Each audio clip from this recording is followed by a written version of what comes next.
self-esteem and to make decisions for themselves. The overwhelming, not age-appropriate task of managing the parent's needs and emotional well-being builds an association between responsibility, especially in relationships, and this overwhelming pressure and sensation of engulfment. So they often gravitate towards getting to have the childhood they missed, but as an adult. This also means, obviously, not taking on responsibilities, not committing in relationships, not knowing how to regulate their emotions, having no solid understanding of themselves. And because the emphasis was on them existing to meet the parents' needs rather than developing the skills to become an autonomous adult, the parent effectively prevented them, without intending to, from finding their wings, so to speak. So adult life feels way over their head.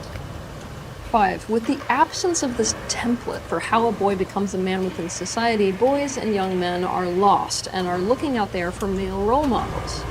And so many of the male role models are horribly poor ones.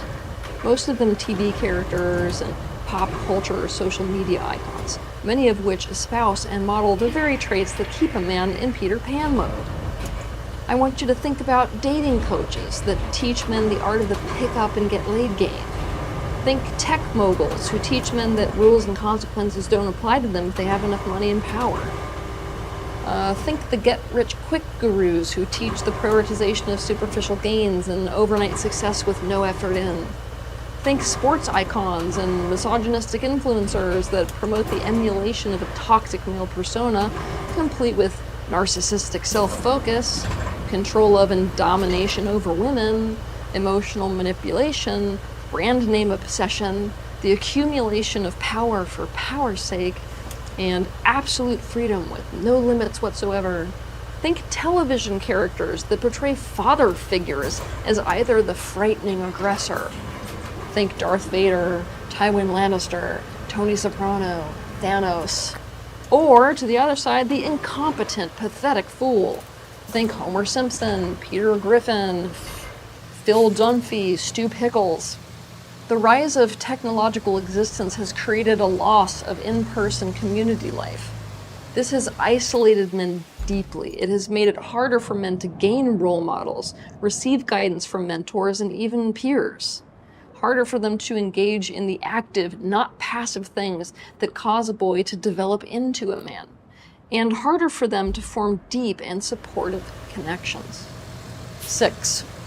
Women have progressively gone more and more and more into the masculine polarity and also into the eternal mother role with men. This includes with their own sons. They've developed more and more self-protective independence, sending men the message, we don't need you and therefore don't value you. And in their relationship with men, more and more women have taken the power position in that relationship. They've taken on the leadership role, they've taken on all the responsibilities, all the decision-making, all the planning. They're attached to control as a method of self-preservation, and in doing this have prevented men from having to step up. Women are currently acting as a preventative force to men becoming empowered, developing confidence, building self-trust, being self-reliant and reliable, being responsible, and from needing to master every element of masculine containment. Basically, women have inadvertently become an enabling force to the Peter Pan dynamic. The very thing that hurts them. So there it is, you guys. Now you have a thorough understanding of the major factors that have caused such a rise recently in the prevalence of Peter Pans. Have a good week.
How's that, bud? Do you do refunds? Same joke every week, still not funny. See you in 2 weeks, yeah? It'll be 2 days after that hack job. You're not funny. So fuck off back to work, will you? Sap.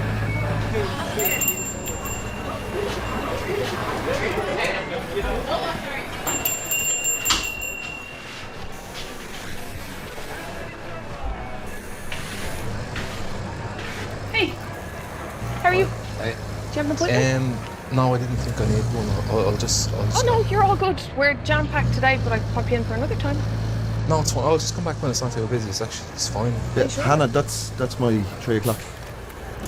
What? Yeah, it's my 3 o'clock. Jeez, bud, I didn't think you were going to show up. Come on up. Is that okay? Yeah, go for it. Throw your bag there, bud, and hop in. Are you sure like this? Go on, just jump in. Lad, sorry, you had an appointment. It won't be long, alright? What'll it be? Sorry, actually, I never introduced myself. I'm Frankie Ion's place. I won't bite you. Yeah, Gary. Are you from around here? Just like 15 minutes away, just up the road. Oh yeah? I actually just moved into a flat upstairs, just came with the shop. Getting too busy in the old place, you know, with the clientele growing.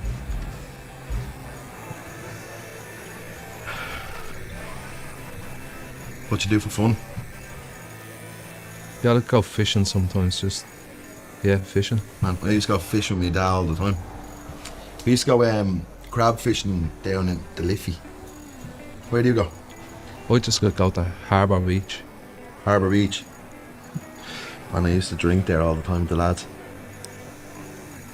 Nice. Yeah. Nice, yeah. Do you go on your own or with mates or anything? Just go. Yeah, look, sorry, I'm just finished there, mate. Sorry for the interrogation there. Just a bit of a yapper.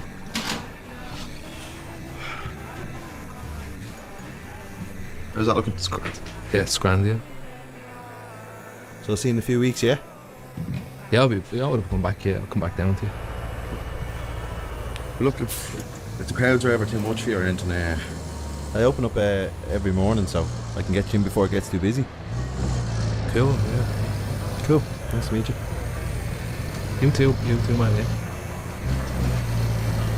Have a good day, bud. Take care.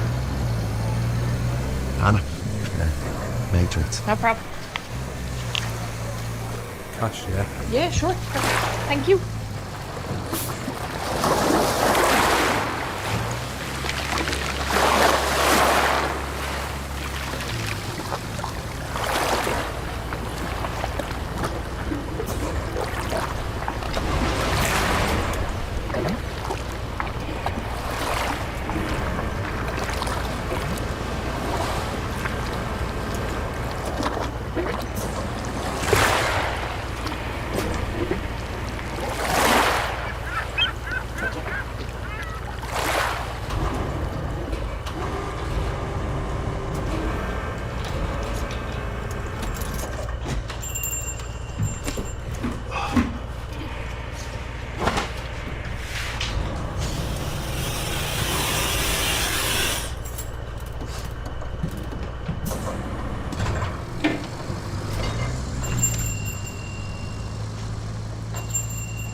Hi, Gary, how are you?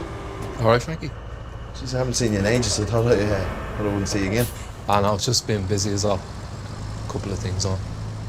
You here for the chats or for a haircut? I'll get a haircut. Is it top? Yeah, no worries, jump on up. Do you want me to take your jacket for you? No, I'll leave it on, thanks. Just grab your bag.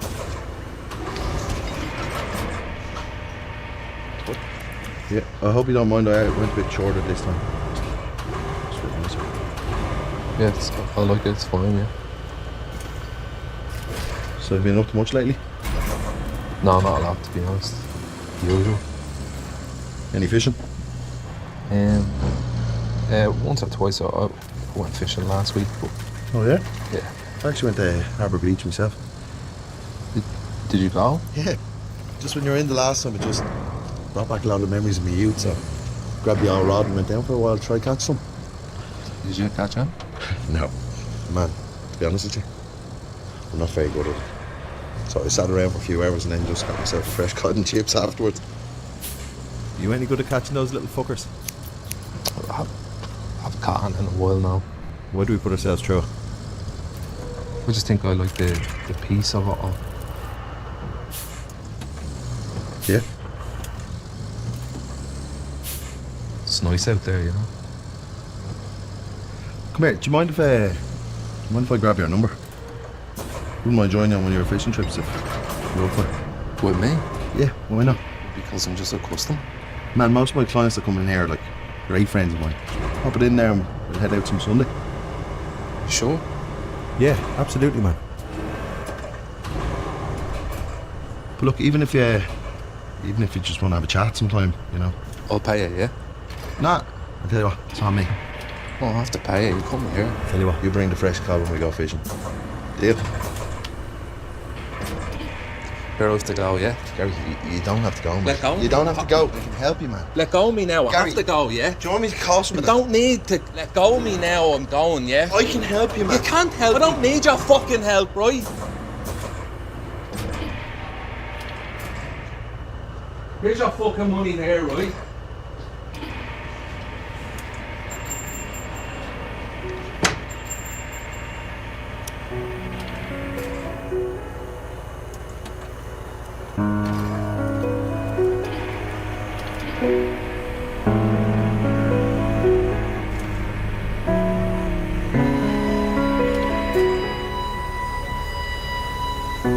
Do you remember your man that was in here the other week? You're gonna have to be a bit more specific than that. Do you remember I let him skip the queue? Tall lad, wild hair. Oh, yeah, the quiet fella. Have you seen him? No. Why? Just wondering. Is everything all right? Yeah. If he comes in, will you just let me know? Yeah. Yeah, of course.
You heading for a drink? No, I'm going to stick around here a bit longer. He still hasn't responded to you. Not yet. Do you want me to wait with you? No, you're fine. You go off and have a good night. You sure? Yeah, absolutely. I'll see you tomorrow. See you tomorrow. Oh, come here. Will you hang those fucking Christmas decorations up? Maybe. Bye. See ya.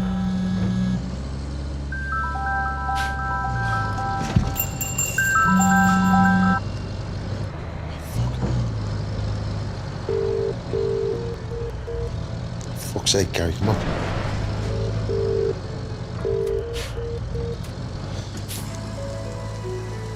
Still.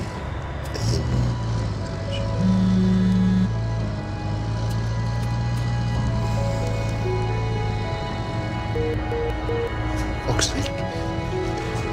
Okay, I'm gonna give me a description of the gentleman? He's about 6 foot tall. His jacket's like dark green. Look, I actually don't know much about him, but I'm worried he might do something stupid if he hasn't already. And can you think of anywhere he might go?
It'll be okay if we had that chat now.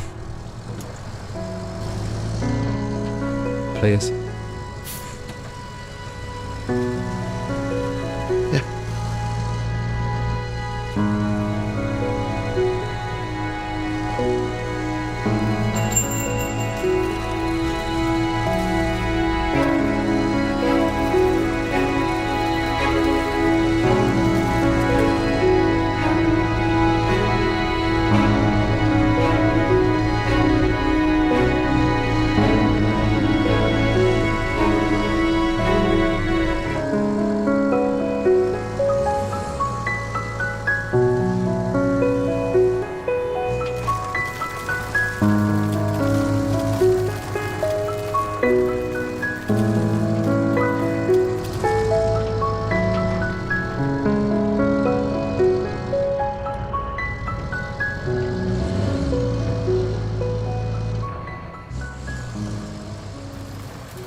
talked about is that it doesn't seem to get better. If anything, the better you get, it gets worse or more profound, okay? So what I've seen with people is when I work with them clinically, like the deep hurt can sort of synergize with mental illness. So it's like this thing that's deep within you, but if your physiology is messed up, if your emotions are messed up, if you're in a toxic environment, if your cognitions are like messed up, then that oomph from the deep hurt will like synergize with all this toxic crap on the top and will make your life profoundly worse. But even when I sit with people who are depressed, I think like when we really sit down and tunnel into it, they can even tell the difference between, okay, this is the depression which comes and goes and is a little bit, you know, cognitively messed up. Like I can see that, oh, now I can see that like my thinking isn't really real, but there's an element down there that actually never changes. Hey y'all, if you're interested in applying some of the principles that we share to actually create change in your life, check out Dr. K's Guide to Mental Health. So this is a guide that explores this process. How does experience shape us as human beings? Trauma is all about walling off or suppressing things that are overwhelming. They cannot control their emotions, so their emotions control them. So check out the link in the bio and start your journey today. So when I was trying to figure out like what this is, I did a lot of interesting research, and one of the things that we're going to talk about is some like relatively fringe psychoanalytic research, because this stuff is not in your textbooks about cognitive behavioral therapy or treatment manuals for borderline personality disorder. So there's this guy named Donald Stern who basically talks about how there's stuff in the unconscious that is uncrystallized. So he sort of says that he sort of disagrees with a lot of people like Freud. So Freud basically believed that we take like a trauma, okay? So once you've been traumatized, there's a particular kind of wound that is within your unconscious, within your conscious mind. But that wound is basically like formulated. So Stern said something actually a little bit different. He says, yeah, that stuff can happen. You can have a particular kind of psychological wound, but as he puts it, the unconscious is composed of potential experience, contents that do not yet have an explicit, knowable shape, that may take any one of several or many possible shapes when eventually they are formulated, okay? So perception is constructed from a less fully formulated state. There is an ongoing process of emergence in perception, thought, and feeling from vagueness to clarity. So what Stern is saying is like, yeah, there is formulated stuff. There's stuff that has shape and has a particular insecurity, but there's also like this primitive psycho-substance, and that what could be the deep hurt is like, it's not a formulated thing yet. So it's kind of this like, you know, it's like a ball of clay. It hasn't taken shape, and that through the process of living and growing and changing, that this could formulate into a particular form. So that's just like, that's the best psychological explanation that I've been able to find, although I don't think that that really tracks with my understanding of the deep hurt, but maybe it does, right? Because it does get kind of more profound over time. The better you get with your life, like the more your life improves, the more that you feel the deep hurt. So who knows? That's just one of the options. So let's take a look at a couple of other options. One is that the deep hurt is essentially like a primitive trauma, which is sort of related to this. So maybe when I was growing up, something bad happened to me when I was a 2-year-old, a 3-year-old, or a 4-year-old. And one of the key things to remember about psychological injuries is they maintain the resolution of our mind. So if I have a 3-year-old child and they get traumatized in a particular way, their mind doesn't know how to... The locals are loaning it out, so don't break anything.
lay down that memory with like complicated verbal stuff, right? So a 3-year-old has a very primitive and deep injury.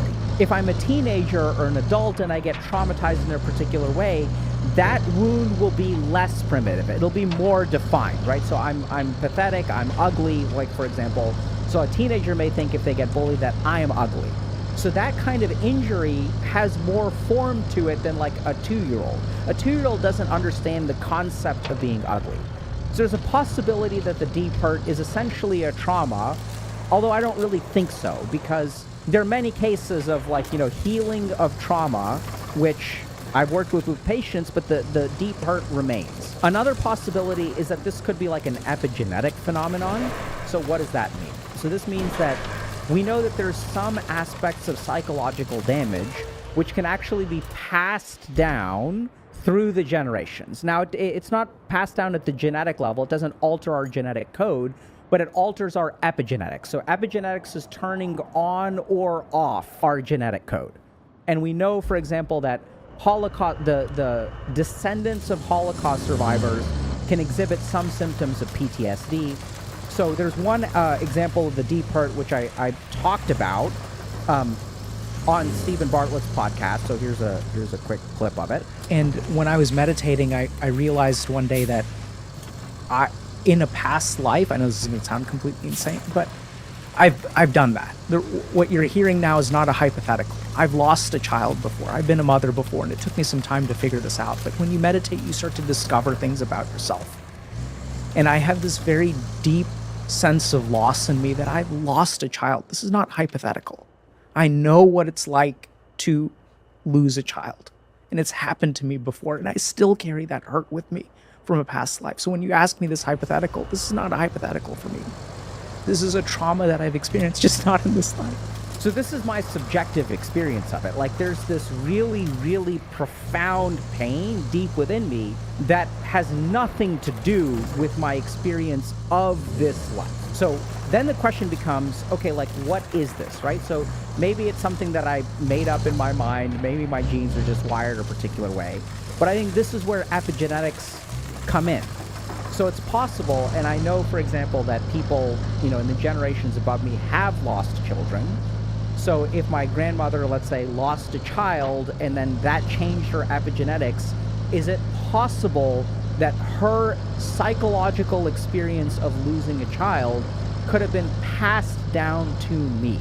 That's one of the options. The other option, and this is sort of why I like, you know, some people will say, oh, Dr. K is biased towards Hindu spirituality, which is absolutely true, right? So we look at the evidence of it. Like I was raised in a particular culture. I wasn't really Hindu when I was growing up.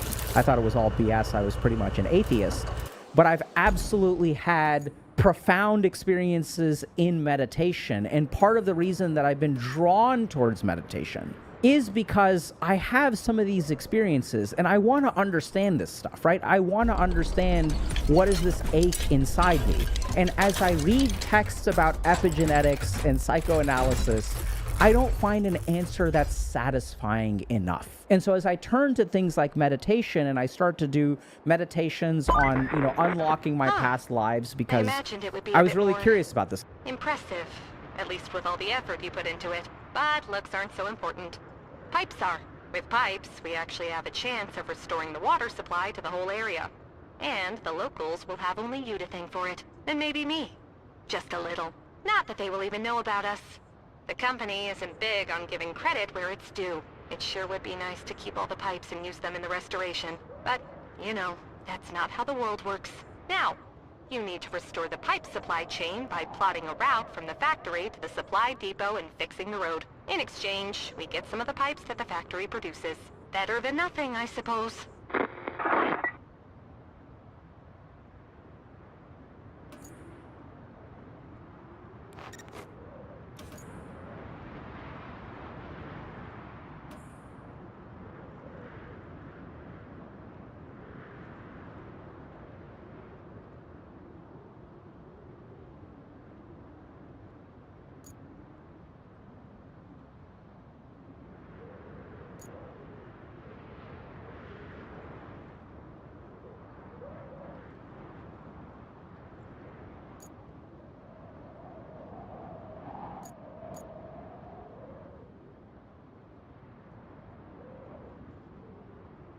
Stuff, and I was like, oh, this crap doesn't exist.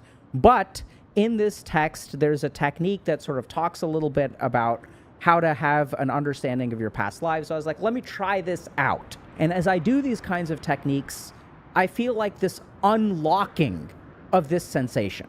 So the deep hurt has always been there, but as I do these meditative techniques, it starts to take some degree of form, okay? And so maybe that's the psychoanalytic perspective. Like, I'm not quite sure, but that's just my experience of it. And that's why I need y'all's help, because I don't really know what this stuff is. I'm just putting this stuff out there. So it's possible that, you know, if we're looking at the differential diagnosis for what the deep hurt is, I think something that is on my list doesn't have to be on your list, but I'm just offering it as a possibility, is this idea of like karma and reincarnation. And do we carry this psychological thing is there. The question is, where did it come from? So it could be from an unformulated thought. It could be from epigenetics.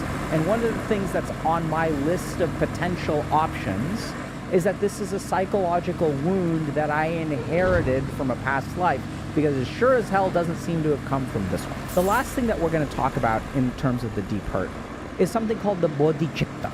So bodhicitta means sort of mind of a Buddha, but in the 8th century, there was a beautiful text that was written that we're going to show you in a second that talks a little bit about the wound of compassion. So in the Buddhist tradition, as people started to meditate and get super serious about these like very advanced meditation techniques, they describe something that's really interesting. So when we look at like the early stages of Buddhist meditative practice, it's about like tranquility, right? So I feel angry, I feel upset, I'm sad about this, I'm attached to this, I have an ego around this. It's all this stuff that we're familiar with, right? It the ego is bad, comparison is bad, comparison is the thief of joy, sadness is bad, all that. We're going for inner peace. As we make progress on this path and we start to achieve inner peace, something really weird happens. This thing called the wound of compassion starts to open up within us. So it's kind of like anxiety, depression, sadness, anger, jealousy, all this stuff is over here. Then we attain inner peace. And on the other side of inner peace is this ache of compassion. And it's described as a very profound sense of suffering. So here are a couple of passages that describe this ache. Likewise, different beings in their joys and sorrows are like me, all one in wanting happiness. So everybody knows it. The pain of mine does not afflict or cause discomfort to another's body. My pain is my own. And yet this pain is hard for me to bear because I cling and take it for my own. And other beings' pain I do not feel, and yet because I take them for myself, their suffering is mine and therefore hard to bear. And therefore I'll dispel the pain of others, for it is simply pain just like my own. And others I will aid and benefit, for they are living beings like my body.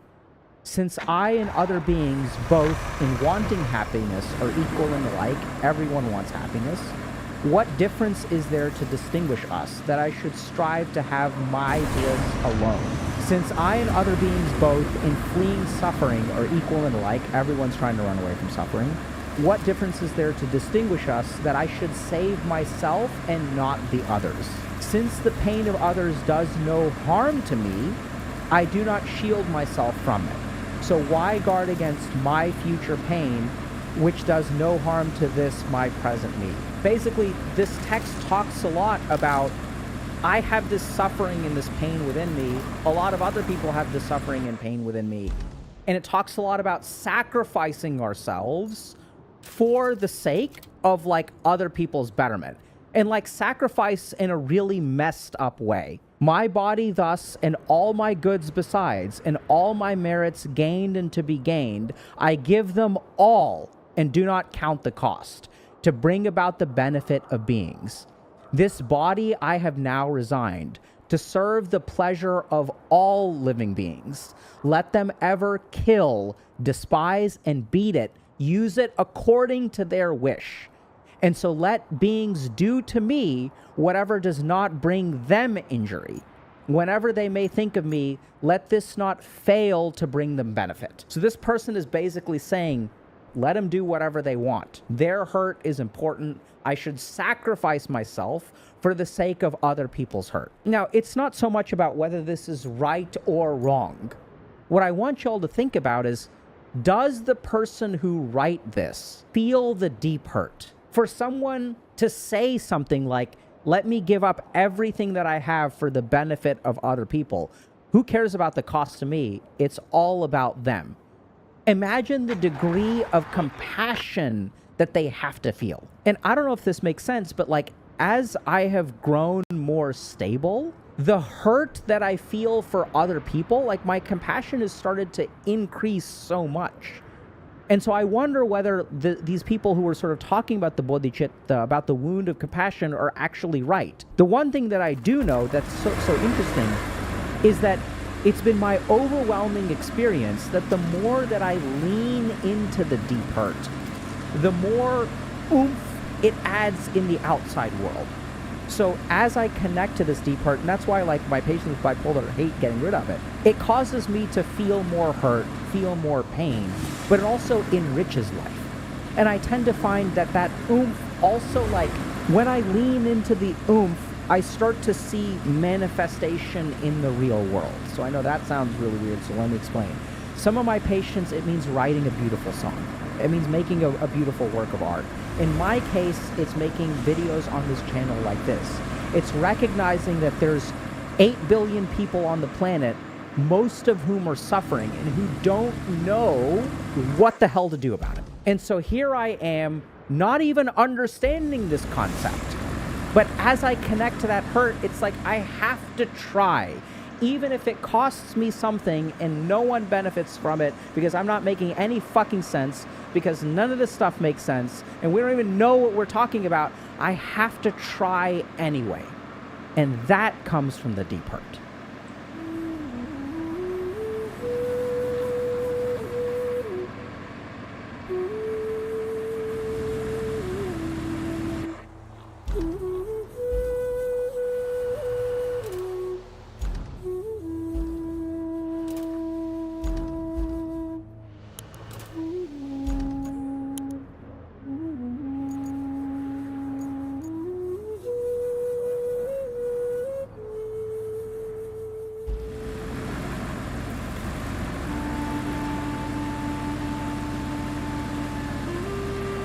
You've never really had anything. No one has ever truly belonged to you. Your father is gone, your relationship ended, that childhood friendship faded into silence. The dream job you thought would define your life let you go. And no matter how hard you try to hold on, everything slips away. The cruelest part? You already knew it would. Deep down, you always knew that nothing lasts forever. But you pretend. You believe the lie. You convince yourself that this time it will stay, that this person, this moment, this feeling will remain. And when it doesn't, you suffer like the world betrayed you. But the world owes you nothing. The love of your life doesn't belong to you. Your children aren't yours. Not even your body is truly yours. It will age, weaken, decay, and leave you behind. And yet you live as if you could trap time in your hands. That's the tragedy. You suffer for things that were never yours to begin with. Buddha said this. Lao Tzu said this. Epictetus said this.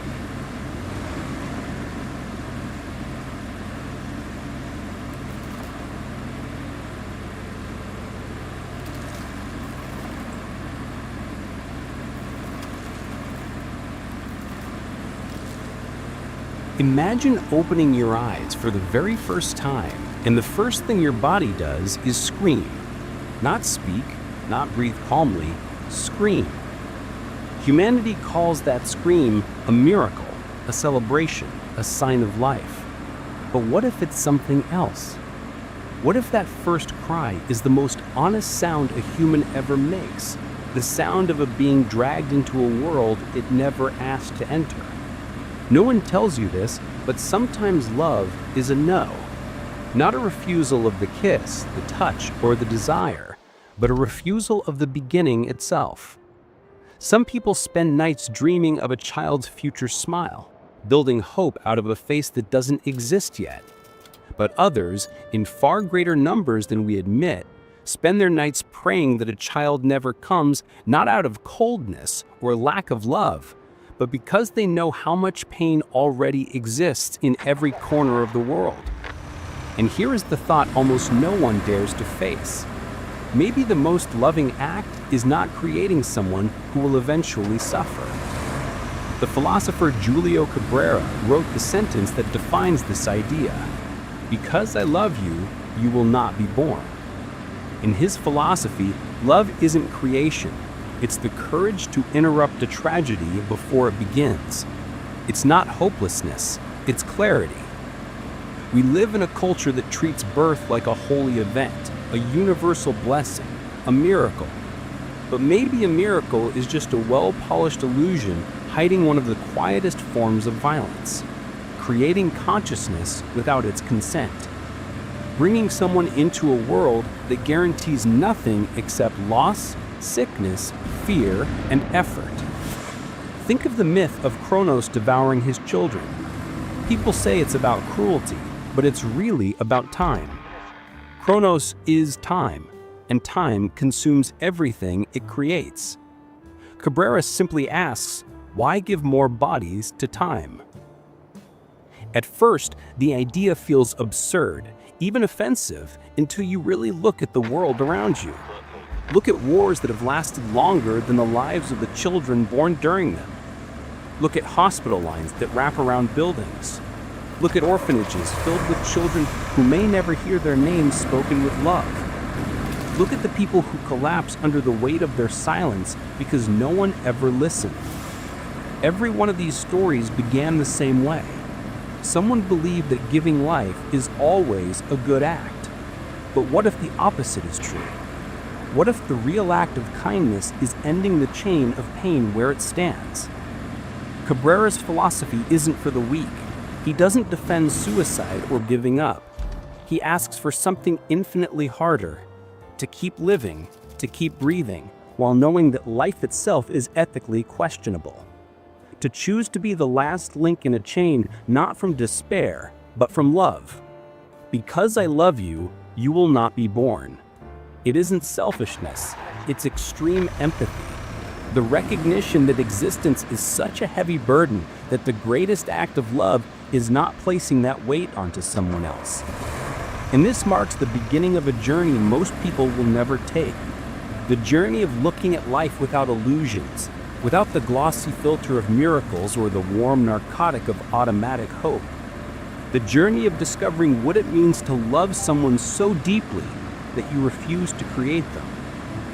Picture a mother in the slums of Rio de Janeiro, sitting on a floor of packed dirt with a newborn in her arms. She has no clean water, no proper roof, no stable food for the week, but she smiles and whispers, "God sent an angel." Sentences like this echo across the world every day. It's a collective anesthesia, a way for society to avoid acknowledging the suffering built into existence. There is something deeply broken in a world where bringing a child into misery is still seen as a beautiful act, where life is considered good simply because it is life, even when it begins under the weight of poverty, hunger, and pain. Cabrera calls this belief ontological optimism, the assumption that existence is automatically better than non-existence. Western philosophy mostly takes this for granted. Questioning it is treated like a scandal, when it should be the starting point. But the real scandal isn't the question, it's the imposition. Life is not neutral. Life is guaranteed deterioration. From the moment we're born, our bodies begin to decay, our minds become troubled, our relationships fracture, and everything we love is eventually taken from us. The only true certainty in life is suffering and its ending. And yet people repeat, life is a miracle, as if it settles everything. But that phrase isn't an argument. It's a modern dogma meant to protect the machinery of society, justify reproduction, and keep the system running. No one wants to face the abyss hidden in the idea that maybe we should never have started this cycle at all.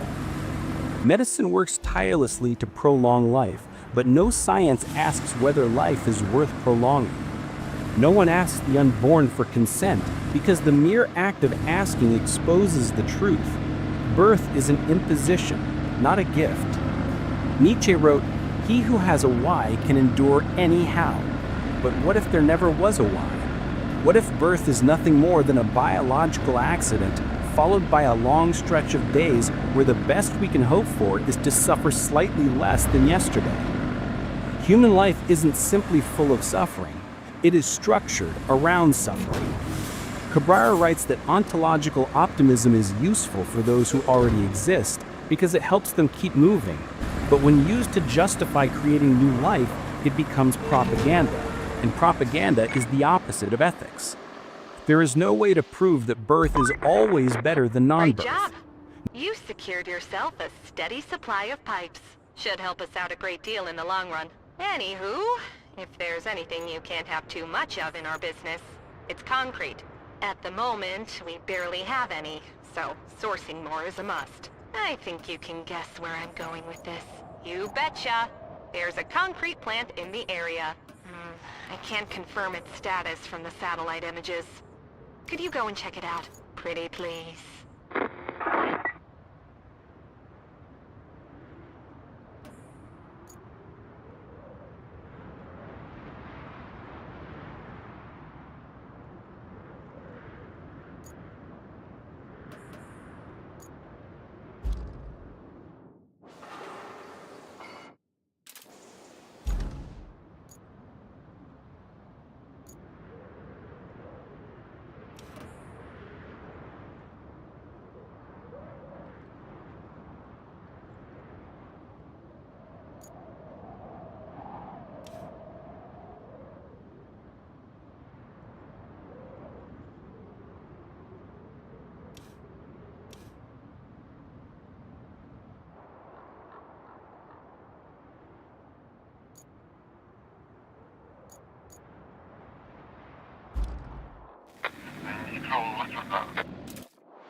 No one born being can describe non-existence, but every born being eventually describes pain.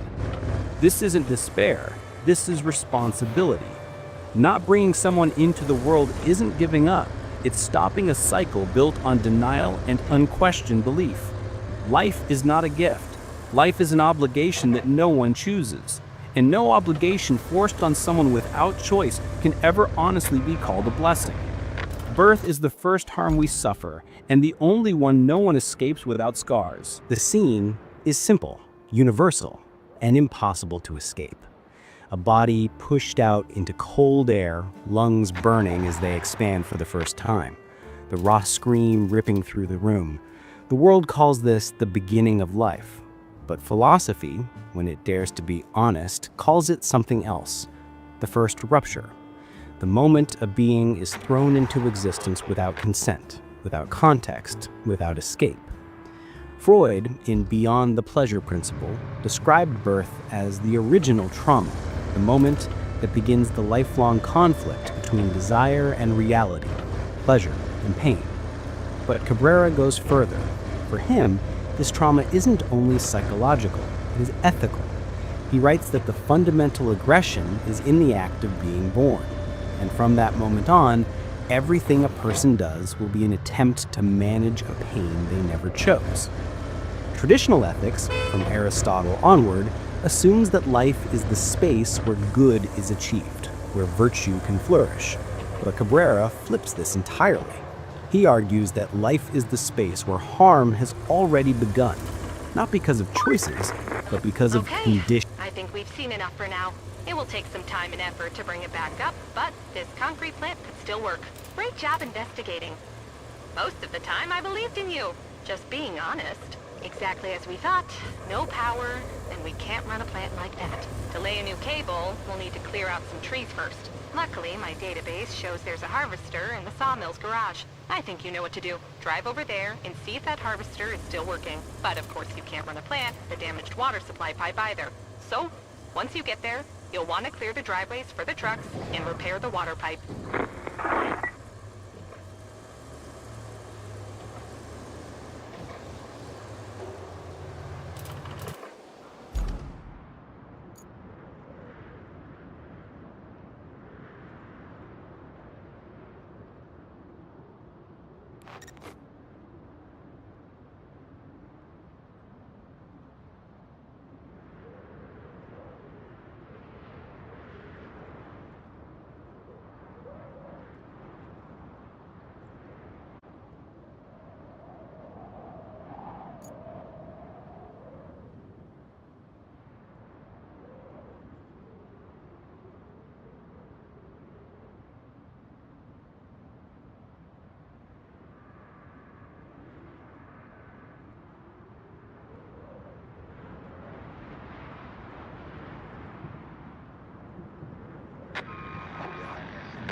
Issues.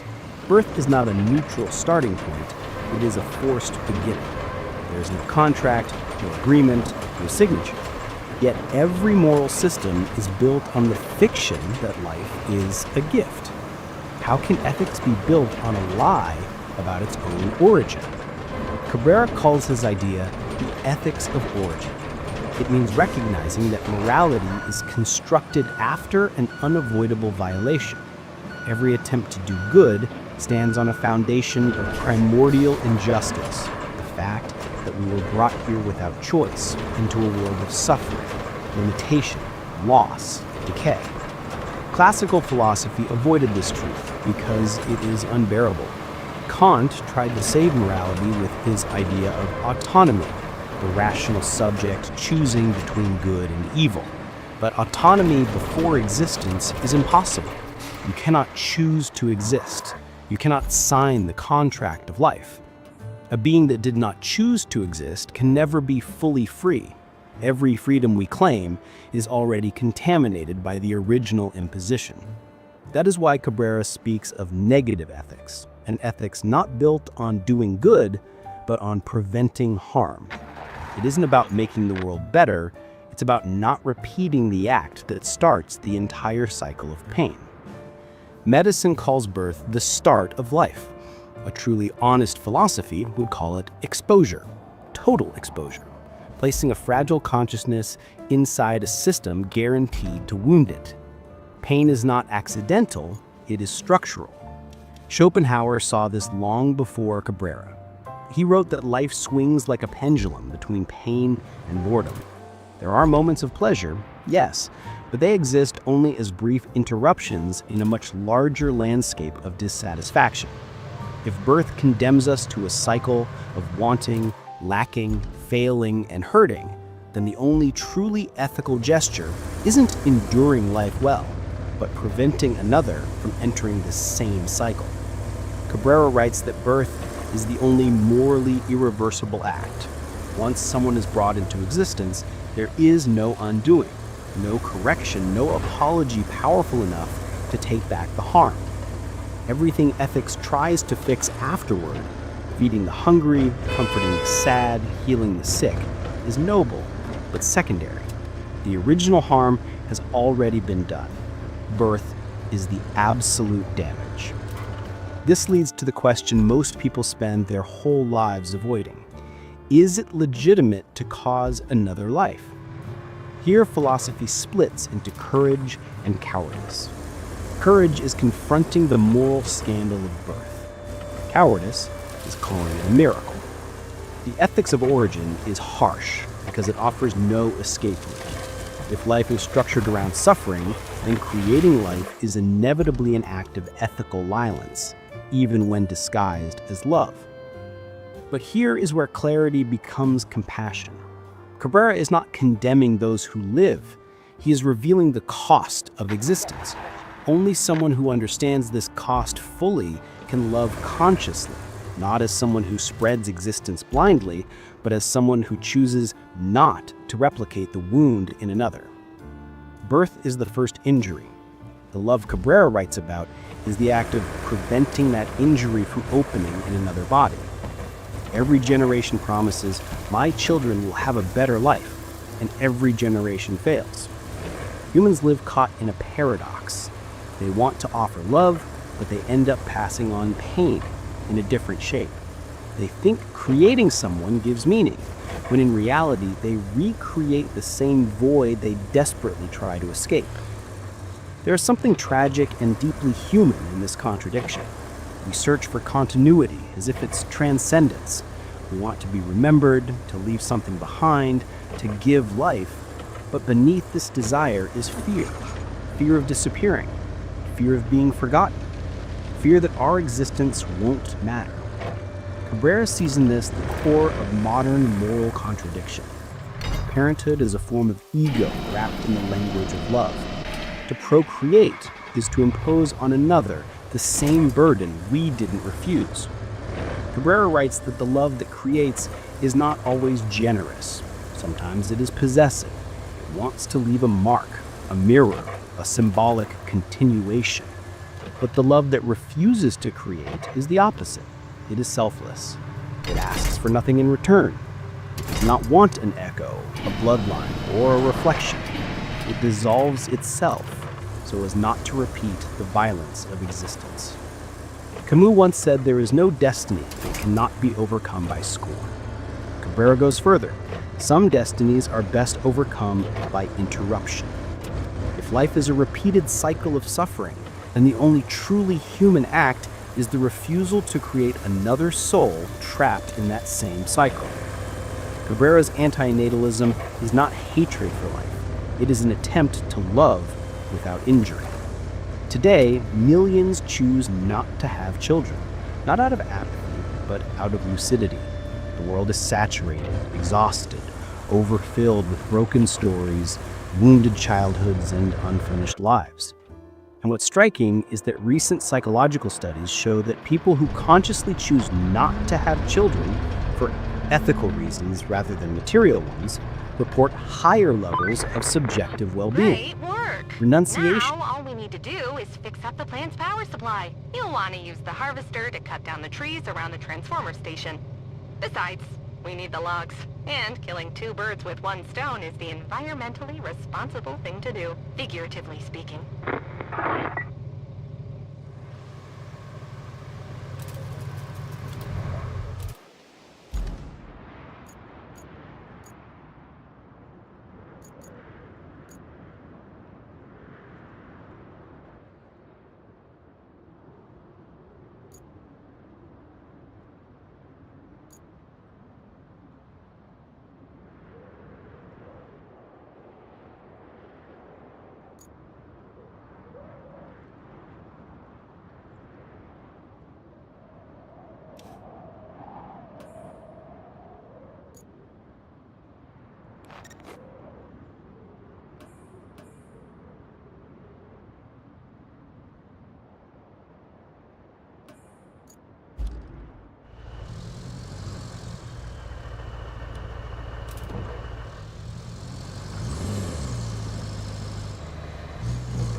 civilization might truly be a form of peace. But the deeper truth is this: humans today are exhausted not just financially, but existentially. Work has become survival. Love has become transaction. Technology has become anesthesia. In this landscape, bringing another life into the world feels less like hope and more like denial. Cabrera writes that the perpetuation of the species is the last dogma of a civilization without gods. It is a sentence that destroys both biological and cultural justifications. Because what does it mean to create life on a collapsing planet, where the air harms, the future fades, and love breaks under the weight of bills and screens? The ethical refusal to create might be the last truly human gesture left. Not surrender, lucid compassion. The only form of love that demands nothing, expects nothing, and asks for no gratitude. The love that abstains. In the Greek tragedy of Oedipus, the oracle warns that the child will kill the father and marry the mother. Laius, terrified, tries to escape the prophecy. But by generating Oedipus, he had already sealed his own fate. The tragedy was not in the prophecy, it was in the birth. By bringing the child into the world, Laius created the stage on which his own ruin would unfold. Cabrera's compassionate antinatalism understands this on an ethical level. Every birth contains the seed of future suffering. Suffering for the child, suffering for the parents, suffering for the world around them. And the only way to break the tragic cycle is not to fight it, but to refuse to restart it. Not generating new life is not the end of humanity. It is the beginning of honesty. It is the unmasked admission that to love someone might mean sparing them from the weight of existence. Human life is not a grand construction, it is a containment operation. Ask anyone, anywhere in the world, what they do every day, and if you strip away the details, the answer is always the same. I avoid the worst. I avoid losing my job. I avoid getting sick. I avoid being alone. I avoid disappointing people. I avoid breaking down. Existence is managed like a field full of hidden explosives. Life is not about conquering, but about surviving the next explosion. Cabrera states that life is not a positive project, it is a negative one, a project of containing harm. Human life is not driven by building good things, but by constantly neutralizing the harms that structure it. This isn't pessimism, it's structural truth. From birth, we are thrown into a world where the body decays, the mind falters, and time erases us. Everything we do, consciously or not, is an attempt to delay collapse. There is no life plan, only damage control plans. Schopenhauer described happiness as nothing more than a temporary pause in suffering. He understood that existence isn't made of fullness, but of lack. Wanting, missing, chasing what slips through our fingers. And when we finally get what we want, the next visitor is boredom. Cabrera builds on this, not with systematic pessimism, but with ethical clarity. If life is fundamentally defensive, if living is mostly the attempt to manage pain, then bringing someone into existence is forcing them into a life of constant defense, a life of perpetual containment. This is where philosophy becomes unbearable for many. It offers no comfort, only clarity. And clarity here is ruthless. No one can live without suffering. No one can live without fighting to reduce suffering. That fight is what we call life. This isn't about focusing on the negative, it's about exposing the machinery of experience. Health is only the absence of disease. Peace is only the absence of conflict. Love is often just the absence of abandonment. Everything we value is a shadow cast by something we fear. Life is lived at its core by contrast with what we're trying to avoid. And once you admit this honestly, the myth that life is good by default collapses. Cabrera's negative project is not a philosophy of despair. It's a diagnosis. It reveals that life, far from being a path toward fulfillment, is a sequence of attempts to reduce inevitable damage. Each choice we make to work, rest, love, stay alive follows this hidden logic. We don't search for good, we search for relief. And relief only exists because pain is the baseline. Against this diagnosis, the natalist worldview offers distractions. Love, legacy, meaning, destiny. But none of these ideas survive contact with real life. Love demands sacrifice. Legacy fades. Meaning must be built from scratch every morning like someone trying to build a house in a swamp. Cabrera doesn't offer a solution. He offers a limit. The limit is simple. Do not repeat the imposition. Do not pull another being into this negative project. And living inside this negative project doesn't mean we must stop living. It means no one should be forced into it without choice. The negative project of life is the core revelation of antinatalism. To love is not to bring another being into the world. To love is to recognize the weight of living and refuse to pass it on. And here a deeper truth emerges. People don't choose children only out of hope. Many choose children out of fear. Fear of being forgotten. Fear of dying alone. Fear of leaving no trace. Fear that their life will mean nothing if it ends with them. But meaning built on someone else's suffering is not meaning. It's dependency. And a child is not a... And running. You have the locals to thank for that.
life raft for a drowning adult.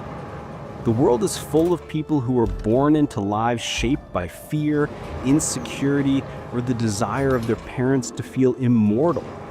Cabrera says that to create someone in order to soothe your own existential anxiety is not love, it's disguised ego.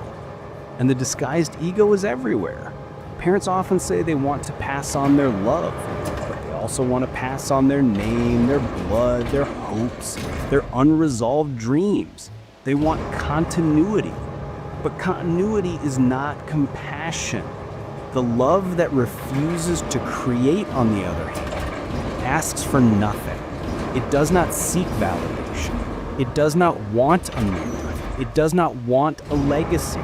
It is the rare, radical love that says, the pain stops with me. No one else carries it. In a world saturated with suffering, overpopulation, environmental collapse, and fractured relationships, choosing not to create new life is not apathy, it is lucidity. It is compassion dressed as silence. Psychological studies increasingly show that people who choose childlessness for ethical reasons often report higher levels of well-being, not because they escaped responsibility, but because they embraced responsibility in its deepest form, the responsibility to avoid causing harm. This is not the rejection of life. It is the refusal to expand suffering. And in this refusal lies something strangely pure, something deeply human. The decision to hold the line, to say, it ends with me, to accept one's own existence, but refuse to impose it. The love that abstains is the only form of love that guarantees no harm. Human existence today is not only strained by money, work, and time. It is strained in its core, its meaning, its breath. People feel tired in ways they can't describe. Work has turned into survival. Relationships have turned into transactions. Technology has turned into a constant distraction, a soothing drug that numbs the quiet terror beneath daily life. And inside this landscape, the desire to create a new life feels less like hope and more like stubbornness. The desperate insistence that the old script must continue no matter how broken it is. Cabrera writes that the perpetuation of the species is the last dogma of a civilization without gods, and this idea shatters every traditional justification for having children. If the world is collapsing, if the air is toxic, the oceans rising, the climate deteriorating, and loneliness spreading like a fog, what does it mean to bring a child into this collapsing stage? What kind of love creates a being for a world that cannot promise anything except instability and pain? The ethical refusal to create becomes, paradoxically, the last human gesture left. It is not abandonment, it is conscious compassion, the only form of love that demands nothing and expects nothing in return, the love that abstains. But before reaching this clarity, we must face a truth that people avoid with every distraction they can find. Humans are not guided by meaning, but by containment. Every day they wake up and perform a ritual of preventing disaster. Avoid the illness, avoid the heartbreak, avoid the failure, avoid the violence, avoid the loss. Life is not a story of goals, it is a story of avoiding collapse. Cabrera's ethics exposes this with surgical precision. He claims that life is a negative project, meaning that the human condition is defined not by the pursuit of good, but by the endless work of suppressing harm.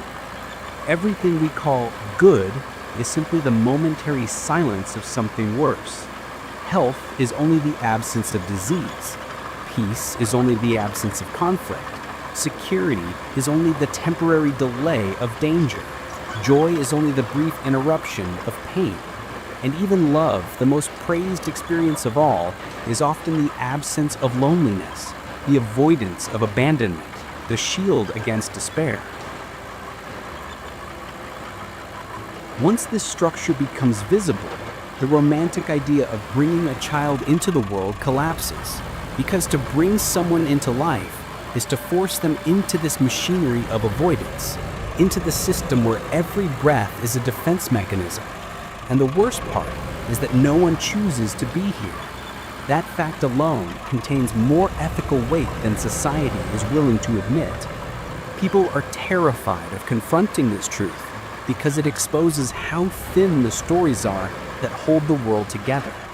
Society tells us that life has inherent meaning, that existence is a blessing, that parents are noble, that birth is beautiful, that everything happens for a reason. These phrases are not wisdom, they are armor. Armor against the unbearable idea that perhaps the world never asked for us, and we never asked for the world. Against this, natalist thinking offers emotional distractions: love, legacy, hope, destiny, cultural continuity, family pride. But these distractions don't survive direct contact with the human condition. Legacy fades in less than 2 generations. Hope is unstable. Destiny is a story we tell ourselves. Cultural continuity is a choice, not a moral law. And family pride is just another mask for existential fear. Cabrera does not destroy these ideas. He simply refuses to use them to justify creating another person. His philosophy draws a line in the sand. If life is structured around harm, then creating life is creating harm. Not metaphorically, literally. And yet Cabrera does not preach despair.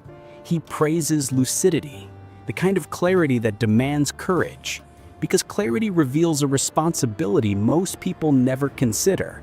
If the cost of existence is unavoidable suffering, then the most ethical act is to avoid placing that cost on someone who had no say in the matter. The birth of a being who did not ask to be here cannot be undone.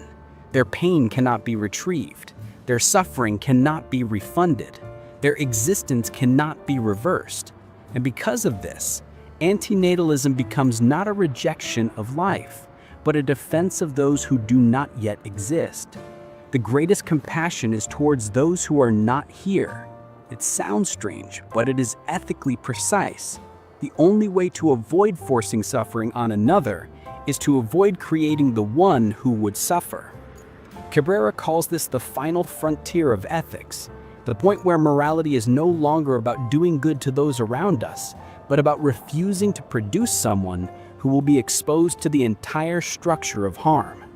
And here is where the philosophy becomes even more demanding. It is easy to love someone who exists. It is easy to sacrifice for someone who already breathes. It is easy to protect a child you already hold. But it is profoundly harder to love someone who could exist and choose not to create them out of respect for their potential suffering. This love is invisible. It will never be praised. It will never be celebrated on holidays. It will never be photographed, written into family stories, or spoken at celebrations. It exists in silence. Antinatalism, in its deepest form, is the love that acts before a face appears. The love that says, I care about you so much that I refuse to expose you to everything I have endured. It is one of the only forms of love that leaves no victim. And yet, it demands more strength than almost anything humans do, because it requires resisting every biological impulse, every cultural expectation, every romantic fantasy, and every fear of loneliness. It requires standing alone, lucid, against the entire machinery of society. It requires the courage to end with oneself, not as a failure, but as an act of mercy. And mercy, in its purest form, is a kind of love that world almost never recognizes. Living is not an excuse to create more life. This is the line that separates loving antinatalism from nihilistic escape. Cabrera never defended suicide, never defended abandoning the life you already have. His philosophy demands the opposite, an extreme, almost brutal responsibility. Since we were thrown into existence without being asked, we have no right to throw someone else. And this is the moment where everything connects. Birth is an ethical trauma. Life is a negative project. True love may require renunciation, and the belief that life is good by default is nothing more than ontological optimism, a fiction maintained because we fear the alternative. But facing the void is not weakness, it is strength. Not creating a child is not giving up on life, it is accepting it fully. It is acknowledging that the damage was done to us and refusing to pass it forward. Becoming the final link in the chain is not a defeat, it is a decision that demands immense clarity. Anyone can reproduce. Anyone can follow instinct. Anyone can avoid thinking. But choosing to be the endpoint requires more courage than continuing a script written by fear. Because the truth is that living with lucidity is already hard. Being alive and fully aware is a burden heavier than most people admit. There are days where consciousness feels like a punishment, where existence tastes metallic and bitter. And even on better days, the weight remains. But continuing to live while refusing to impose existence on another, that is radical responsibility. It is a kind of moral defiance. It says, I will carry what I must, but I will not make someone else carry it. To live lucidly is to become the last in line. Not out of sadness, but out of compassion. And if this sounds small, it's only because society taught us to measure value in the number of children, heirs, and legacies, not in the honesty of our limits. To be the last is an ethical gesture, not a biological failure. It is an ending offered as liberation. the pain ends in me. And no serious philosophy can ignore this truth. Concepts like freedom, autonomy, and dignity collapse completely when applied to someone who does not yet exist. A non-existent being cannot choose. A non-existent being cannot agree or disagree. A non-existent being cannot say yes or no. And the only way to respect that absolute absence of choice is to not act. That is why Cabrera calls this the final border of ethics, the place where morality requires stopping, not from despair but from lucidity, not from hatred of life but from respect for suffering, not from emptiness but from love. Life, as Simone Weil once wrote, is an expiation without guilt, a punishment for no crime. But to repeat the punishment is to become complicit in it. Cabrera proposes the ethical refusal to be complicit. Humanity will not save itself by finding a new meaning, a new religion, or a new philosophy. Humanity will save itself only when it stops imposing suffering on beings who cannot choose. And this leads to a silent pact. A pact that ends the video not with hope, but with honesty. If you understood this, you know. And if you know, you do not repeat. This is the point where thought becomes action, where philosophy escapes the page and enters your hands. But even here in this dark clarity, there is community. There is the recognition that those who listen, who reflect, who dare to question the unquestioned, are rare. And so I invite you to be part of the ones who see beyond the surface. This channel is not a place for noise.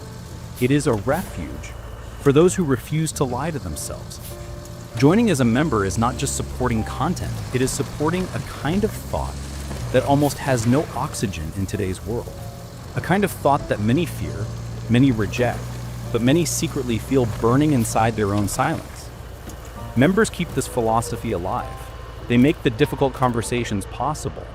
They keep the space open for those who think, question, and feel deeply. And to those who are already members, my gratitude is absolute. You are not just supporting the channel. You are supporting the rare possibility of truth. And for those who want to go deeper, there is the course Pessimistic Philosophy, the Lucid Darkness. It is not comfort. It is not motivation. It is transformation through clarity, the kind of clarity that can rearrange your inner world. If you ever felt that something in the world is deeply wrong, this course will not soothe you. It will introduce you to the philosophers who dared to say what everyone else fears. And if you prefer to support in a simpler way, Super TKS is always open. Every contribution is real and helps this project survive in a world dominated by shallow optimism.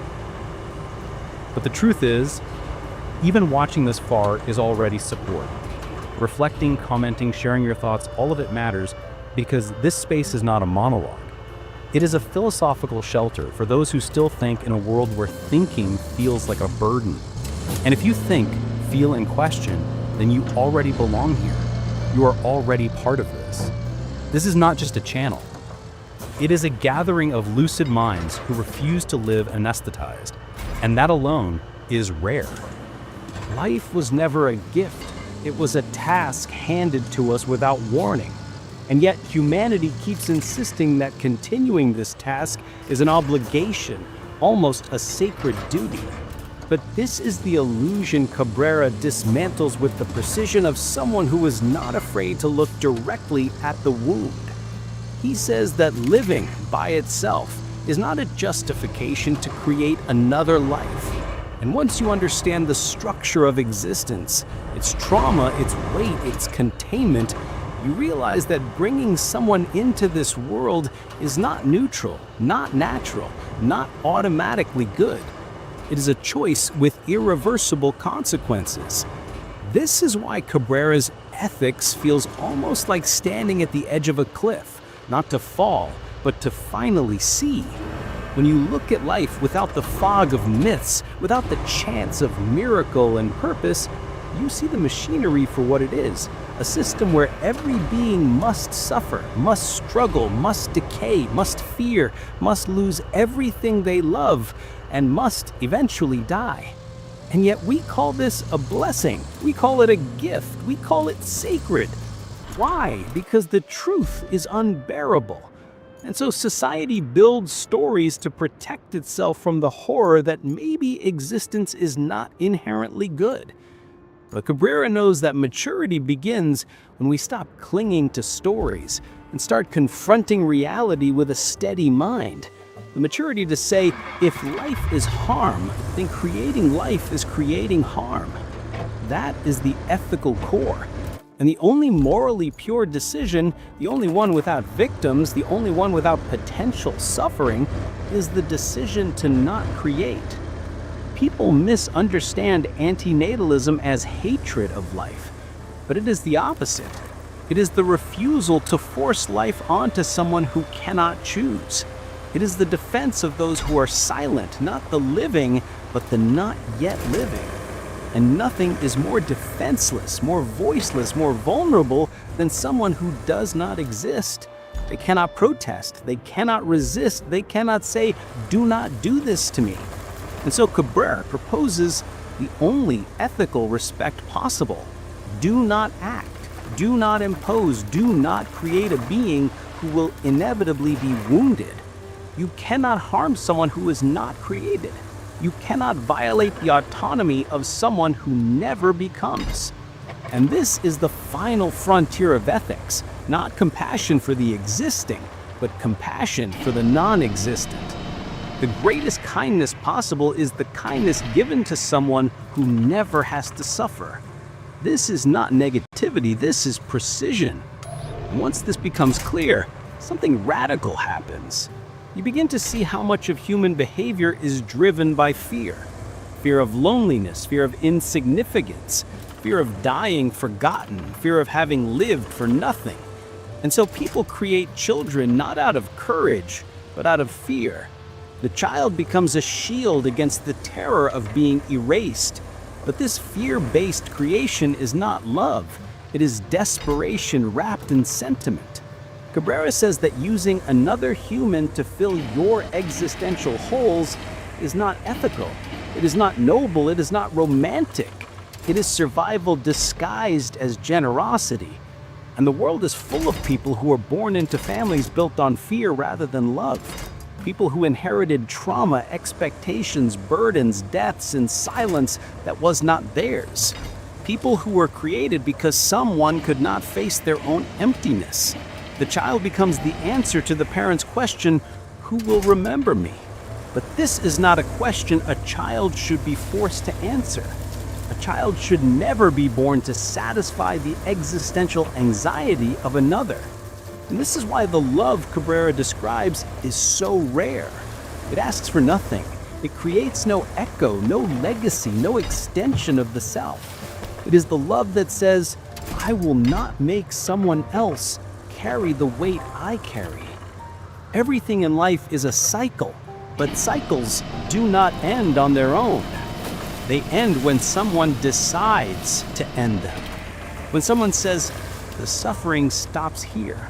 Not in the world, but in this bloodline, in this body, in this final decision. And that is why antinatalism, when driven by love, is not darkness. It is the first moment of light. A moment where someone fully understands the nature of existence and chooses to be the final recipient of its burden. No passing it on, no repeating, no pretending, just the quiet courage of stopping. And in this stopping, there is a strange sense of peace, because for the first time, you act without violence. For the first time, you act without imposing anything on another. For the first time, you make a decision that has zero victims.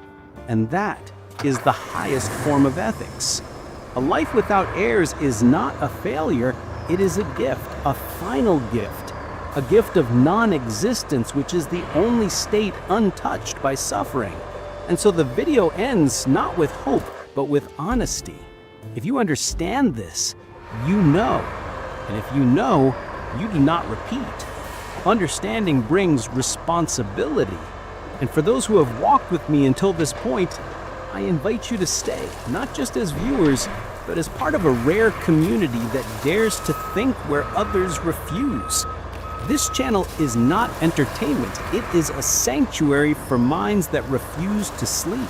For people who understand that truth, even when heavy, is still sacred. Becoming a subscriber is not just support, it is a way of saying that depth still matters, that thought still matters, that honesty still has a place in a world terrified of silence. You guys help this philosophy survive. They keep the pressure of the superficial world outside. They keep the flame alive for those who can't find this clarity anywhere else. And to those who are already here, my gratitude is not performative. It is real. If you want to support in simpler ways, the channel's Super Thanks is active. Every gesture matters. Every reflection matters. Every shared thought matters. Because this is not a monologue, it is a philosophical refuge built by all of us together. And if you think, if you feel, if you question, then you already belong here. You are already part of this. Continue with me.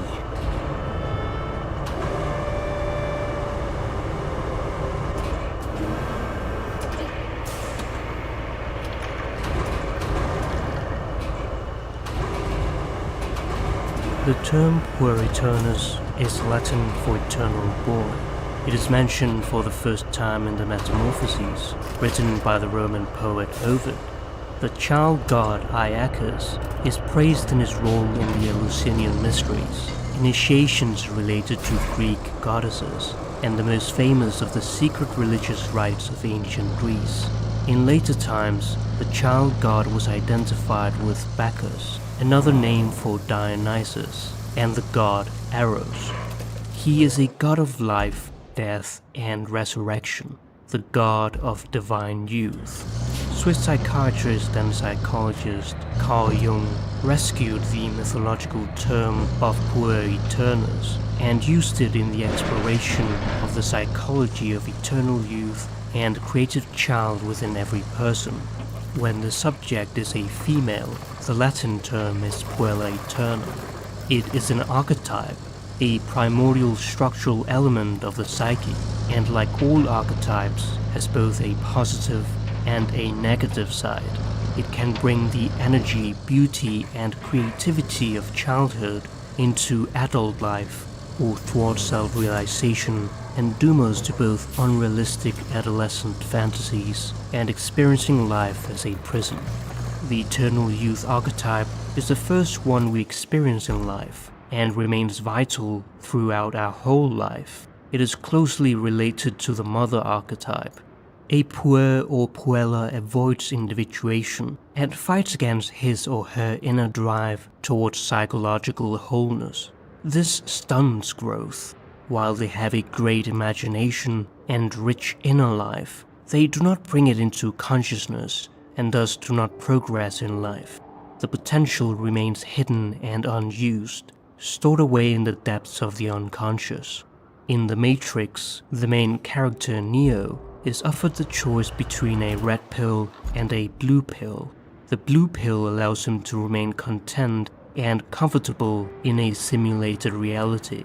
It is the idea that ignorance is bliss. The red pill, on the other hand, allows him to confront the harsh truth of reality and to embark on the quest of self-realization. The puer will often choose the blue pill.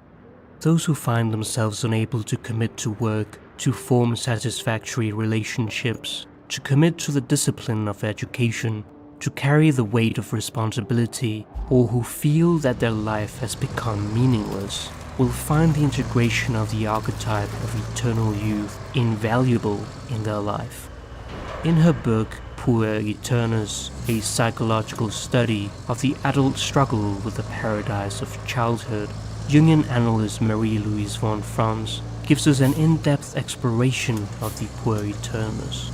The negative aspects of the Puer Eternus is used to refer to a certain young man who remains too long in adolescence, and usually coupled with too great a dependence on the mother. The natural response of a mother is to protect her child. However, when the child is kept in the comfort of the nest for too long, he is unable to face the trials and tribulations of life when he grows up. He, therefore, flees from the cold, cruel world and seeks his childhood under the nourishing and protecting circle of the mother. It is the unconscious temptation to return to the womb. This creates a mother complex. The puer is the man-child who refuses to grow up, take responsibility, and face life's challenges. He expects other people, typically his parents, to solve all his problems. Since he lacks zest for learning, he never develops a proper understanding of anything. Von Franz writes, "Such people usually have great difficulty in finding a job, for whatever they find is never quite right or quite what they wanted. There's always a hair in the soup. The woman is never quite the right woman. She's nice as a girlfriend, but there's always a but which prevents marriage or any kind of commitment." The puer is aware of the transitoriness of life, so he does not give himself wholeheartedly to any experience. He knows that the end will be a disappointment and a parting. The puer is always getting ready to say goodbye, which makes it more likely for the experience to end, thus erroneously reinforcing his beliefs even more. It is a typical pathological reaction of the puer to train himself not to suffer by anticipating suffering. He anticipates the disappointment in order not to suffer the blow, and that is a refusal to live. It seems to him the rational thing to do, but thinking too much is a disease. He gets stuck in his own reflective hyperconsciousness, a self-created bubble which isolates him from life. One of the problems is that if the puer enters life, then he must face the fact that he's entering upon his own mortality and the corruptible world. He must realize his own death. That is a variation of the old mythological motif where after leaving paradise, which is a kind of archetypal maternal womb, man falls into the realization of his incompleteness, his corruptibility, and his mortality. The puer is usually in a sleepy daze, so that sometimes one feels inclined to pour a bucket of cold water over his head. However, this is only an outer aspect. If one looks deeper, one will find that he has a cherished fantasy life within.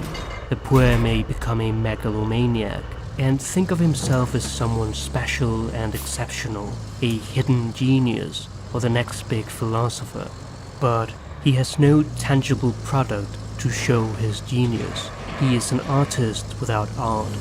The puer daydreams and engages in passive fantasy, which is very different from Jung's technique of active imagination. Daydreaming about success instead of visualizing failure can make one more prone to failure. Jung writes, "The puer typically leads a provisional life, due to the fear of being caught in a situation from which it might not be possible to escape. Plans for the future slip away in fantasies of what will be, what could be, while no decisive action is taken to change. He covets independence and freedom, chafes at boundaries and limits, and tends to find any restriction intolerable." The provisional life is a term used to describe an attitude toward life that is more or less imaginary, not rooted in the here and now. The person harbors a strange attitude and feeling that his job, house, car, creative endeavor, or relationship is not yet what is really wanted. They are but mere placeholders until the real thing arrives someday. Jung described it as the modern European disease of the merely imaginary life. The puer eschews commitment and responsibility because it requires a rigid lifestyle. He escapes into the world of fantasy to find temporary comfort. The puer tries to go as high as possible away from reality, ending up like Peter Pan, the boy who wouldn't grow up, who lives in Neverland, a place where people cease to age and are eternally young. the puer eternus is also known as the Peter Pan syndrome. This has become an increasingly common problem in our modern age. Such a person is missing a sense of identity, which results in disquieting feelings of fragmentation and worthlessness. The poet compensates in his behavior by pursuing the ecstatic high in drugs, alcohol, sex, sport, and daredevil escapade that transcends the inner depression which threatens fragmentation, granting an illusion of selfhood, which underlies his restless search for that state of stability and harmony. The person living provisionally is alienated from his own reality, spending his time ruminating on fantasies that go nowhere and that achieve nothing. In the ancient Greek fable, the astrologer who fell into a well, Thales of Miletus, considered as the first philosopher, is said to have been so lost in thought that while gazing at the stars, he fell into a well. How should one have knowledge of the heavenly things above if one knows not what is beneath one's feet? While the poor has a vivid imagination, You'd think with all the industrial capacity, they'd at least take some precautions. You know, just in case something goes wrong. But no, they'd rather save a few bucks here and there, while they could easily save themselves a whole lot more in the long run.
realization, he's not capable of transforming these insights into action, because he lives in an ethereal realm and misses the blood and guts of life on Earth. As a result, the poor is not very successful in life. Von Franz writes, in actuality, for instance, he gets up at 10:30 a.m., hangs around till lunchtime with a cigarette in his mouth, giving way to his emotions and fantasies. In the afternoon he means to do some work, but first he goes out with friends and then they go, and the evening is spent in long discussion about the meaning of life. He then goes to bed at 1, and the next day is a repetition of the one before. In that way, the capacity for life and the inner riches are wasted, for they cannot get into something meaningful, but slowly overgrow the real personality. The individual walks about in a cloud of fantasies which in themselves are interesting and full of rich possibilities, full of unlived life. You feel that such a person has a tremendous wealth and capacity, but there's no possibility of finding a means of realization. The poor usually has a great capacity to assimilate the contents and to listen, so that it seems that he's going to implement them. But he never applies the concepts he has learned, for he's not grounded enough in reality. It is a trick which the poor performs. The realization that they should adapt to reality is an intellectual idea to them, which they fulfill in fantasy, but not in reality. Though it might seem simple, the poor is unable to cross the border from fantasy to action. The word human derives from the Latin word humus, which means earth. To be human is to be humble, down to earth, and grounded in earthly experience, which contains a rich source of nutrients that heals us. The poor is like Icarus, who in Greek mythology is warned about hubris and not to fly too close to the sun. However, he ignores this instruction and flies so close to the sun that his wings melt. He falls from the sky, plunges into the sea, and drowns. Jung writes, the provisional life, where one does not exist really, they are only a spectator, so any experience is ghost-like, perfectly abstract, without a trace of realization. Jung tells the story of a 25-year-old girl who had an extreme case of provisional life, which led to her suicide. She proved to be absolutely inaccessible. She lived things, she did things, but she did not know what she was living. No matter how hard Jung tried, nothing touched her, because she had no relation to the world at all. A few months later, she shot herself. Jung writes, I saw the corpse. She had shot herself through the heart in the street and had not lost consciousness for a minute or two. The expression on her face was completely altered. For a long time I stood watching her face and asking myself, what kind of expression is that? It was the most extraordinary, the expression of someone who was convinced, say, that a thing was black, and to whom it was very important that it was black, but to whom one had finally proven that it was red.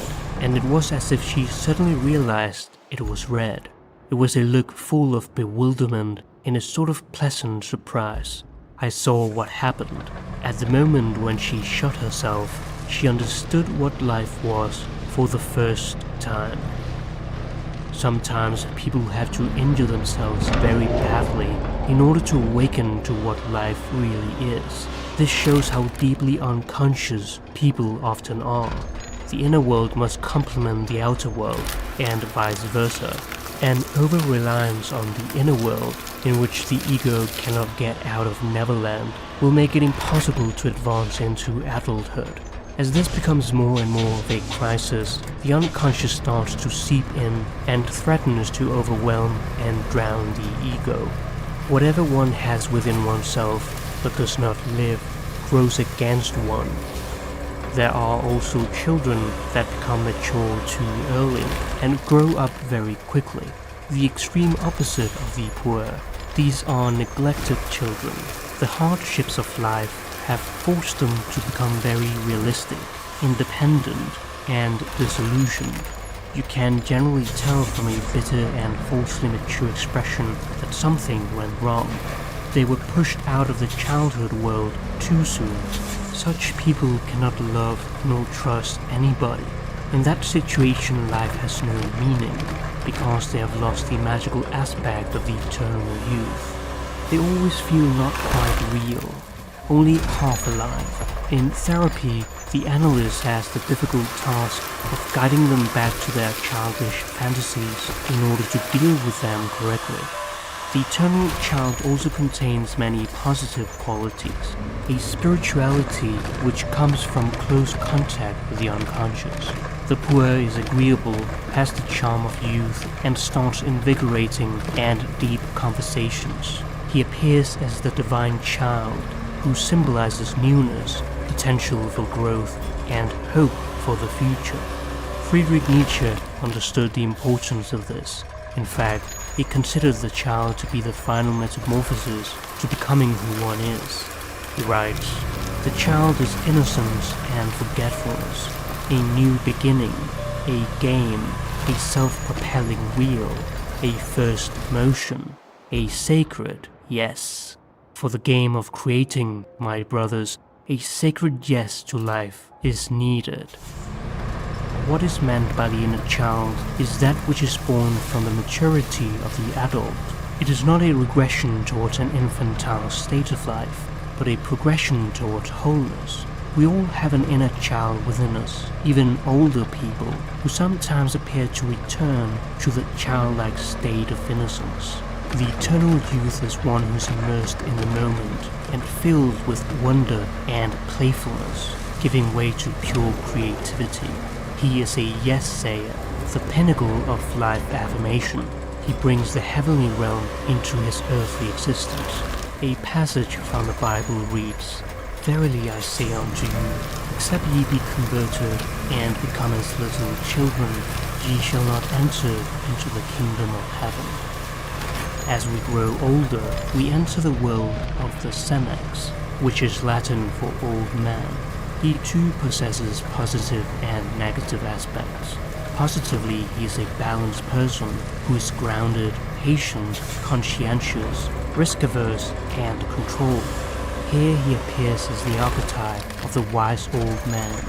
The negative side of the Senex is cynicism, rigidity, materialism, reluctance to change, and a lack of a sense of humor. The Senex is the opposite of the poor archetype, though they must be seen as the opposite sides of the same coin. We recognize youth by knowing age. We become aware of aging by remembering how we were when young. Jung writes, "The poor shadow is the Senex, associated with the god Apollo, disciplined, controlled, responsible, rational, ordered. Conversely, the shadow of the Senex is the poor, related to Dionysus, unbounded, instinct, disorder, intoxication, whimsy. The poor dreams big, the Senex works hard. The ratio of one to the other varies from person to person. Both archetypes live within us, and both are necessary for a psychologically healthy life. A one-sided imbalance in either direction is not advisable. The poor and Senex have different versions of play. While the poor enjoy sports, socializing, games, eating out, going to the movies, etc., which are all non-tangible products, the Senex feels that play is engaging in a non-work activity that produces a tangible result. Painting, cooking, writing, building, and so on. Jung was primarily a Senex. He would make sculptures, carve inscriptions on stone, draw mandalas, and create the Red Book, full of images from the unconscious. In one of the most difficult periods of his life, which he called his confrontation with the unconscious, Jung felt a psychic disturbance in himself and went twice through all his childhood memories to try to find the cause of the disturbance. But this retrospection led to nothing but a fresh acknowledgement of his own ignorance. He said to himself, "Since I know nothing at all, I shall simply do whatever occurs to me." He writes, the first thing that came to the surface was a childhood memory from perhaps my 10th or 11th year. At that time I had a spell of playing passionately with building blocks. I distinctly recalled how I had built little houses and castles. These structures had fascinated me for a long time. To my astonishment, this memory was accompanied by a good deal of emotion. Aha, I said to myself, there is still life in these things. The small boy is still around, and possesses a creative life which I lack. But how can I make my way to it? Jung realized that he had been neglecting his inner child. He felt humiliated to realize that he had to play childish games in his old age. Nevertheless, he started gathering stones and slowly built a miniature village. He went to his building game after the noon meal every day until his patients arrived, and if he finished with his work early enough in the evening, he went back to building. In the course of this activity, his thoughts clarified, and he felt a source of creativity, enthusiasm, and a sense of renewal. He wrote, "This moment was a turning point in my fate. I had only the inner certainty that I was on the way to discovering my own myth, for the building game was only a beginning. It released a stream of fantasies which I later carefully wrote down." Jung's most ambitious project of Xenix's play was building the tower situated at Bollingen, a product of 12 years of work. It is a solitary place, surrounded by nature near Lake Zurich. He would spend several months there each year and nourish his soul. He wrote, "At Bollingen I am in the midst of my true life. I am most deeply myself." The Little Prince by Antoine de Saint-Exupéry is one of the most well-known books in the world. He displays all the typical features of the poor returners, which, however, does not alter the fact that he was also a great writer. He worked as a professional aviator and died during World War II in an airplane crash. When he was not allowed to fly, he always became depressed, walking up and down in his flat from morning till evening, desperate and irritated. In the book, Saint-Exupéry begins with an introduction, like part of a personal autobiographical account. The book is based on the imagination of children and is very dreamlike. The narrator starts by saying that at the age of 6, he read about boa constrictors swallowing their prey whole without chewing them, after which they are unable to move and sleep through the 6 months that they need for digestion. His first drawing, which looks ordinary, has the entire mystery of Saint-Exupéry's life in it.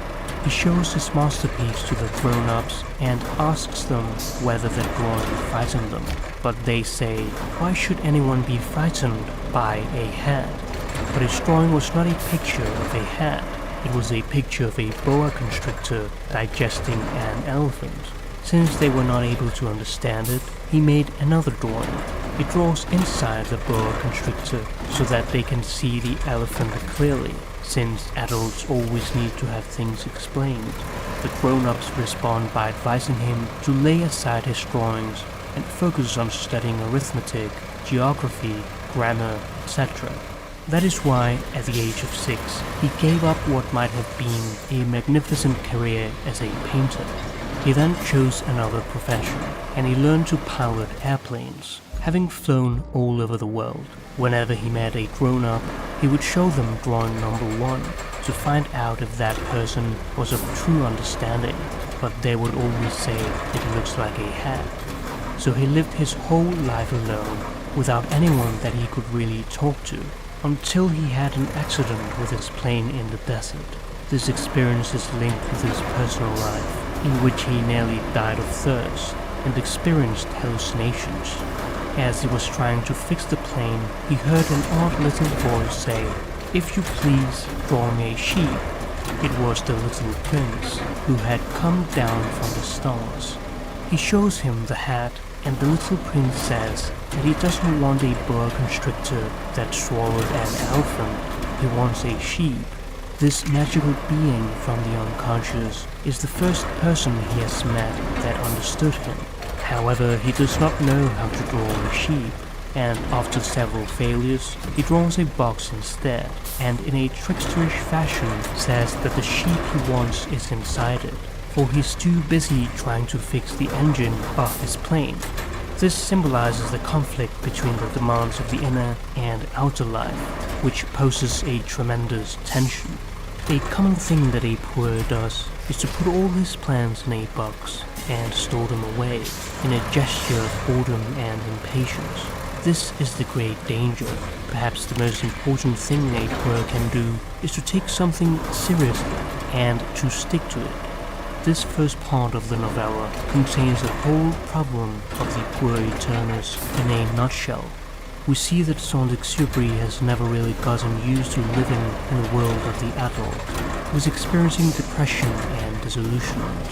It was as if his unconscious was saying to him that he must participate in the world and cannot always escape the unimaginative and banal world of everyday life.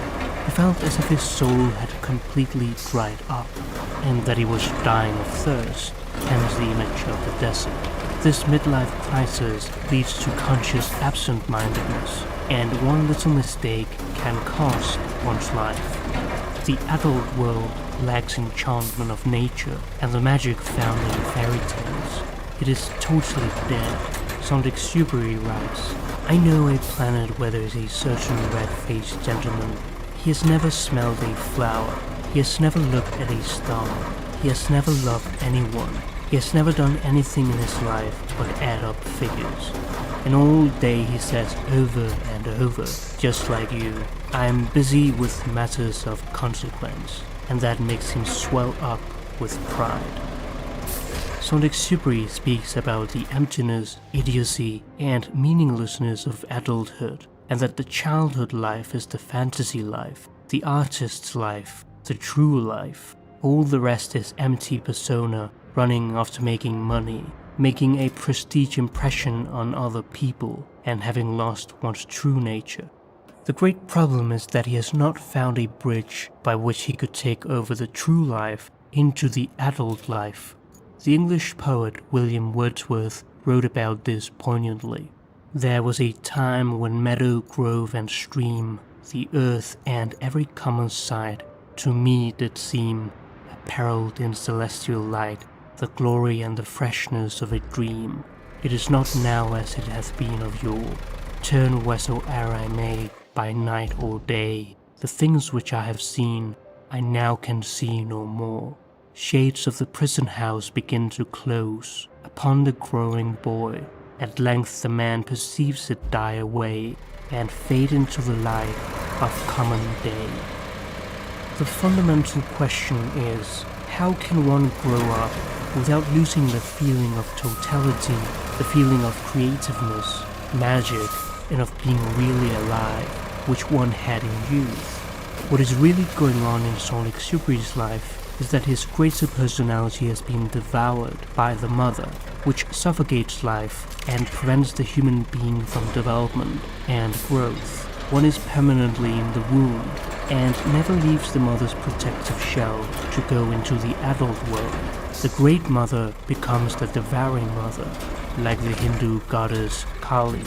Saint-Exupéry never embarks on the hero's journey, and that is the meaning of the elephant in the drawing, which is the greatest hero in Africa. In contrast to other mythological parallels, the swallowed hero cannot find his way out of his predator. The elephant is generous, intelligent, taciturn, but irritable and inclined to terrible moods and fits of rage, which can only be appeased by music, not by sensual pleasures. Amazingly, these were also the outstanding qualities of Saint-Exupéry. The elephant is the image in his soul of what he wanted to become, and it's swallowed back by the devouring mother, the regressive tendencies of the unconscious, and later by death. But Saint-Exupéry did not know that, though von Franz says he came very close. To integrate the Puer-Aeternus, one must bring oneself down to earth. not by having a one-sided view on the life of fantasy, but rather by exposing oneself to daily life, chores, and hard work. The poor must also merge with the crowd to become the sheep that Saint-Exupéry put into a box, though this isn't without its dangers. A dangerous situation is cured by a dangerous situation. However, it is the antidote for a mother complex. Normally, very few young men have a strong enough individuality to pull away from the mother of their own accord. They do it via collectivity. This is the first step of the cure. It is only by immersing oneself in society that one can experience the warmth of human beings, have relatedness, and a sense of being part of a tribe that transcends individual desires and needs. The second step is that the poor must take care not to lose himself in the crowd. He must simultaneously sacrifice his inflated specialness and megalomania, which is his fake individuality, and not lose his real individuality by becoming a mere number in the crowd. This can be done by balancing one's social life with one's spiritual life. For if one never spends time alone, one may never build an indestructible foundation, which is crucial for self-realization. Nietzsche wrote, "When I am among the many, I live as the many do, and I do not think as I really think. After a time it always seems as though they want to banish me from myself and rob me of my soul, and I grow angry with everybody and fear everybody. I then require the desert, so as to grow good again." Jung likened the human lifespan to the passage of the sun over the course of 12 hours. The sun rises and we begin the day, birth. The sun rises in the sky. We grow from infancy to youth to young adulthood. The sun comes to the zenith at noontime, midlife, the peak of our abilities, vigor, and if we have been on the right path, career success. Then the sun begins to lose its altitude. We begin to age, until it finally sets. We die. These phases of life have different priorities and specific types of psychology. For Jung, the priority of the first half of life is a strengthening of the ego, work, education, relationships, and so on. It is only in the second half of life that we are sufficiently anchored in reality and our focus shifts to our inner world, to our quest for individuation. An imbalance in this transition is often the start of a midlife crisis, the cry of the soul for growth.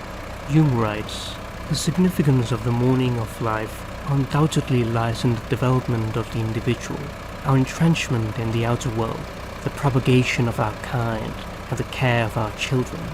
This is the obvious purpose of nature.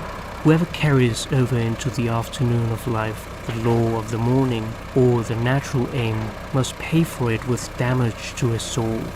Just as surely as a grown youth who tries to carry over his childish egoism into adult life must pay for this mistake with social failure." Jung tells us that to cure the neurosis of the poor, one has to work. This is the most disagreeable word for a poor, because he has to sacrifice the wonder of the fantasy realm to a conventional life, which requires commitment and responsibility.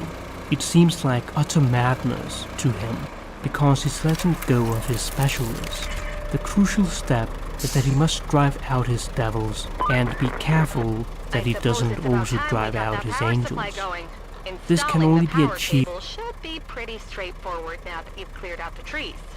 But there's one catch. Since it's concrete we're talking here, we can't have the mixer stop once the process has started. This means that we need not only a new power cable, but a backup power source too, in case something goes haywire. Luckily, there's one at the transformer station. So, you can fetch it when you're done installing the power cable, or the other way around. Create your own destiny.